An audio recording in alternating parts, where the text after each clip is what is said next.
in our country now, ecocide has been written into law. Yeah, is that right? So nature has a legal, let's say, personality. I didn't know that. But it's a proposal by one of our ministers to have ecocide Yeah. as part of the criminal law. Interesting, because I debated the woman who invented the concept of ecocide in Norway. There was a meeting there, and I felt that there was only a matter of time before this idiocy will become, realized. Why is it idiotic, Professor? Because I think a lot of people don't know what it's all about. Could you maybe explain it in simple terms? What is ecocide and why is it a good or a bad idea? Well, laws are interesting because laws are not just simply about telling you what to do and what you cannot do. There's what we call in English an expressive dimension to it. So the laws send a message. Yes.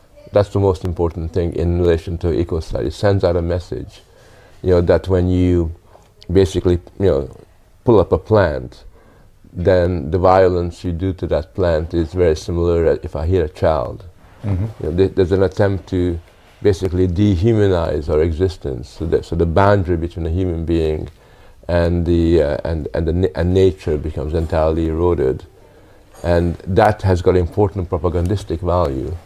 Because aside from the environmental issues, it lowers our moral standing as human individuals. But it's also, obviously, the potential of that means that if you begin to pass laws which criminalizes human behavior, then it basically creates a much more totalitarian political settings where behavior comes under tremendous amount of control.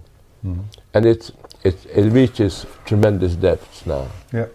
Just to give you an example of how bad things are, my wife wants to do a PhD, and her dissertation topic is to look at the difference between human beings and animals. She wants to be able to show, she wants to understand, sort of in what way we're different, and our moral concepts, how, in what way is that different than how animals behave. And she cannot find a single supervisor in philosophy in Britain, because most philosophers are either too scared to go down that road, or alternatively they believe that there is no distinction between humans and animals, and that my wife is what they call a speciesist for arguing that. So when you get to this, God is really dead. God is really dead, and this kind of powerful sense of stupidity has gained intellectual standing amongst philosophers.